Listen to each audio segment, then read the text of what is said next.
And we've had cancer.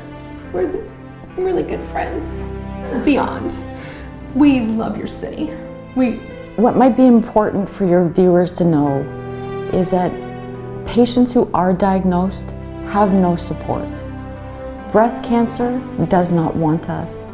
Lymphoma does not want us. So please contact us through our website. You deserve support. You deserve to have your questions answered by patients like us. There's 220 of us who have gone before you. We can help you answer your questions. Thank you.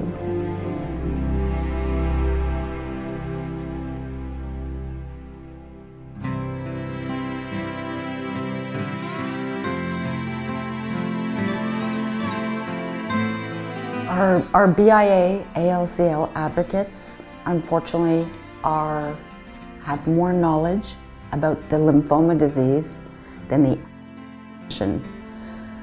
That is a sad, sad reality, which is why we continue to advocate for awareness, for education, and most importantly, that it's accurate and current. The research is changing so rapidly, most plastic surgeons are not able to keep up with the scientific evidence today. And also, we represent a very global social media network. We have over 220 diagnosed patients of the 700. It's a global group that can talk to one another in a private setting. We are the leading advocates across the world that started speaking about this many years ago. I started 6 years ago, 2015. We started our own website, biaalcl.com, where women can come if they're symptomatic, what they need to know, what they need to take to their doctors. Because we're still finding in this disease that doctors are not aware of this cancer.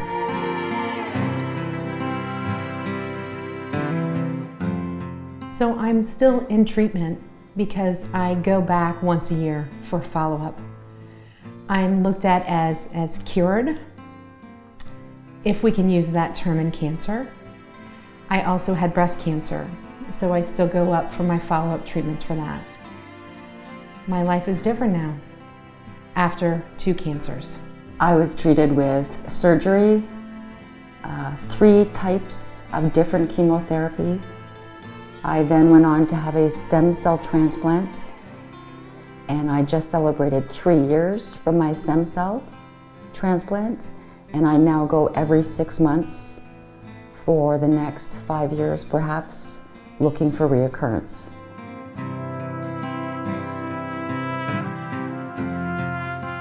Great question.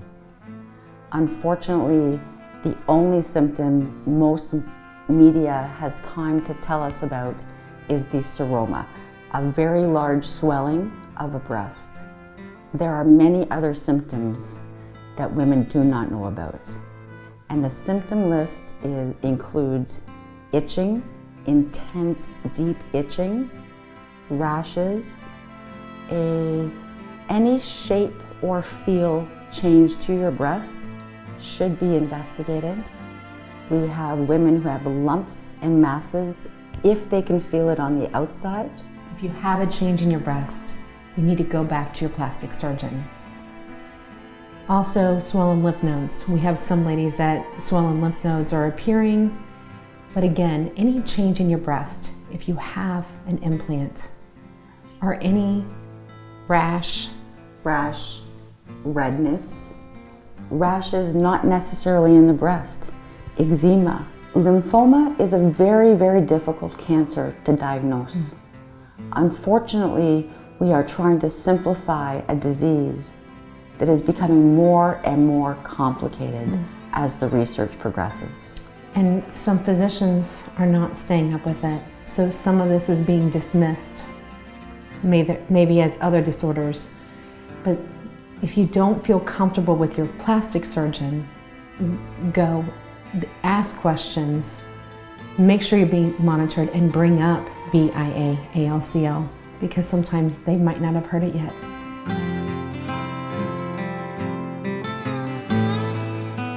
I will never be my old self.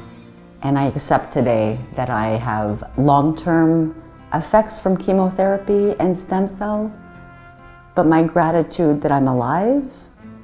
I was told that I was not going to make it. I was told I had 3 to 6 months to live.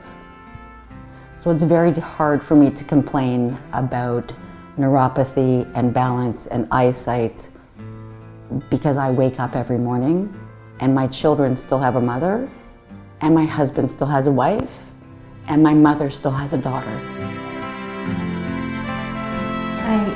When I was diagnosed with breast cancer, I was 33 years old. And my initial thought, along with my family, was to remove the cancer, remove my chest. I focused on removal of cancer. After that, I began a journey flat, and I became unsettled about not feeling like a female anymore. I waited 1.5 years after my reconstruction I waited 1.5 years after my bilateral mastectomy, and then I went and I spoke to 3 different plastic surgeons. I was going through cancer treatment, but also a part of it is I did not feel like a woman anymore. It was gone. My husband always told me the only thing missing is cancer. But my decision to do reconstruction gave me cancer again. So I'm flat today. I've been through cancer twice. We're never the same. Mentally, physically, but same as Terry. I'm seeing my babies grow up, and I'm here.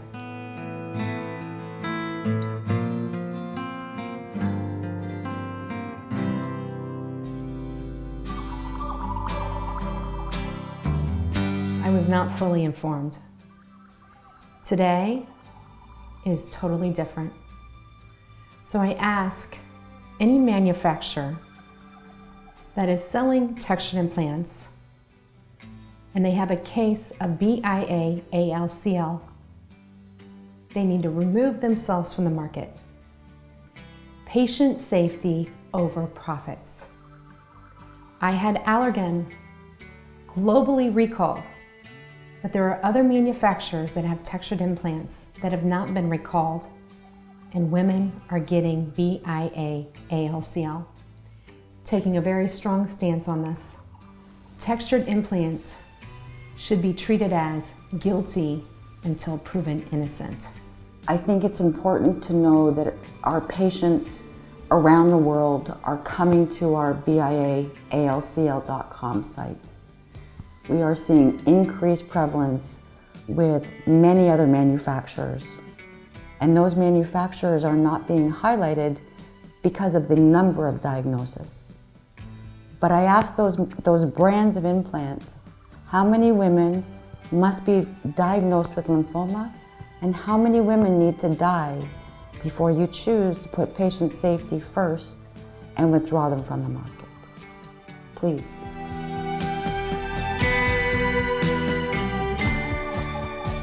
I'm going to look at it from a breast cancer perspective. I advocate all the time, and within the past couple years, have completely taken a stance against textured implants. But when a woman gets diagnosed with breast cancer, I want her to have a choice. I want her to have an informed choice. There are multiple ways to reconstruct now. You can do a smooth implant upon informing yourself with your doctor and having a conversation. And there's also multiple other surgeries that are options now. We want women to have choices, but I want women to have as safe as they can. For augmentation patients, women deserve options as well. And all we are asking is that we need new products that are studied before they are released to the market. We need to assume that this product is not safe until scientific evidence funded by the manufacturers, but not controlled, the outcomes of the studies and the design of the studies cannot be controlled by the same people who are making money off it. The conflict of interest needs to be exposed and discussed at a collaborative effort. Patient advocates need to be part of that conflict of interest understanding. If a woman, whether augmentation or reconstruction, wants a smooth implant, the conversation cannot just be about the size or the feel. It needs to talk about the history of the patient. If they've had a new concept, a new term that has been around for a very long time, but now is being stated, breast implant illness. If a woman has an autoimmune issue prior to implantation, she might have issues. If a woman has a genetic predisposition, she might have issues. Therefore, we need to sit down with our doctors and not only talk about the product we're choosing, but the product that it's going into. We need to make sure that those discussions are being had prior to picking an implant.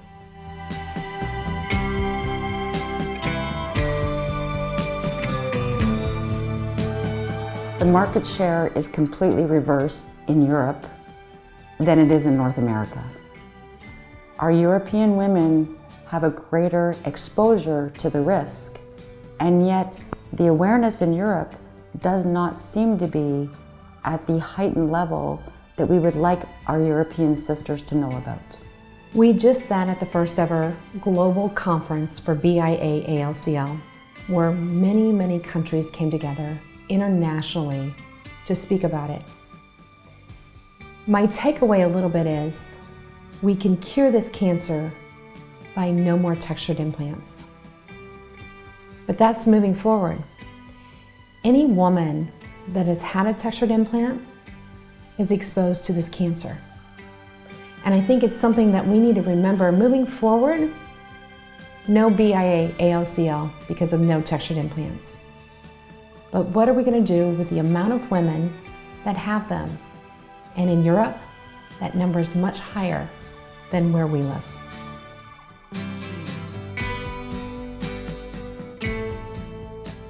Italian women with breast implants deserve a letter either from their plastic surgeon, from the government, from the manufacturer to understand their risk.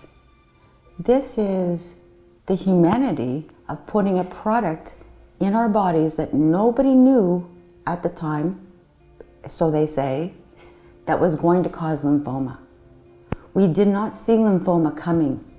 What other diseases, what other lymphomas are we not seeing for the future? Our cancer is called new. This lymphoma is very complicated. Much of the public relations is trying to simplify. Lymphoma is not a simple cancer. Plastic surgeons were never trained to diagnose lymphoma. We are asking these surgeons to now diagnose lymphoma, a very difficult cancer. If we didn't see lymphoma coming, the future may start to present other cancers. We are seeing a couple of new cancers barely emerging. We need to be prepared for the future of problems that we do not see today and help the women of the future. It's our understanding that the Italian ministry has not implemented a mandatory registry. We are asking all countries, go forward. Let's stop the mistakes of the past and work on the solution for the future. Every country around the world needs a mandatory breast registry. So in the event there are new cancers, new concerns, these women can be contacted. This disease has been said to be rare. We'd like to change that theory to emerging. There were a small amount of women, and as time goes on, with better information, more informed doctors, more informed patients, there's being more and more diagnosed. And after leaving the global conference, there's going to be more. There's still millions of women with these textured implants. I ask the Italian ministry to not dismiss as rare, but know that is emerging, support the doctors and the scientific data that is coming out, and protect the Italian women if they have an implant or if they're deciding on an implant. I urge that. The FDA in the United States, I've sat at the table 4 times. The first time, there were just 2 people sitting next to me. The 4th time, there were thousands. The media, the FDA, doctors, and informed patients. Because of this continued collaboration, July 24th, 2019 occurred. We're the first step in a global removal of Allergan textured implants. But it's not enough. It's just a start. We are so grateful for Dr. Santinelli and Dr. Clemens to organize the first World Conference on BIA-ALCL. This conference was leading researchers from pathology, lymphoma, oncology, radiology. These were the first scientists in the world to start seeing evidence, cases here, cases here. It's the first time they were all pulled together to give their unpublished data. One of the best presentations for women to watch is a presentation from Memorial Sloan Kettering, where their incident rate is 10 times higher than what the world average knowledge is. The reason their incidence is so high is because they tracked and monitored their patients from 1992 to 2017. It was only because they monitored their patients that they were able to they were able to save the lives of their patients. These women were diagnosed earlier and sooner. Like any cancer, the sooner we are diagnosed, the better our survival. Right now, we are aware of 34 women that are dead, but we know in the 742 women around the world, half of us cannot find our reports to the government to know we've been counted. It is a terrifying statistic. If you're watching this now and you have a textured implant, what do you do? And I don't believe we can fully answer that yet. We know that the textured implant is causing the cancer, but what we don't know yet is anybody who's had a textured implant is probably exposed to it. But we don't have enough scientific data to go in and just start removing if it truly removes the risk. We hope one day that we have that answer. That's why the first ever global conference was so important. They pulled in experts from across the world. There were different theories, there was different scientific data, and they're all sharing, and we're going to continue to get more. But if you have that implant, as a reconstruction patient because of breast cancer, I regularly go to my doctor. I have follow-up. But augmentation patients do not always go back to their doctor. It's really something that you should think about. So don't panic, but make the appointment with the doctor. You have a textured implant. Therefore, you need to have that conversation with your doctor about the risk and the follow-up and the continued storyline on how to treat, prevent, and move forward. I would like to add that most augmentation patients are very happy with their implant. Most women would prefer to have a breast than no breast. Augmentation patients are not followed. We are suggesting that augmentation patients, reconstruction patients, tend to have better care.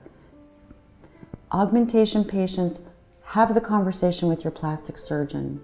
Suggest a baseline image that we can look at today and compare to changes in the future. Ultrasound, breast MRI, ask your doctor to start recording your current condition so that in the future, he will measure that against changes for fluid, mass, suspicion, and then you can make a decision with your doctor together.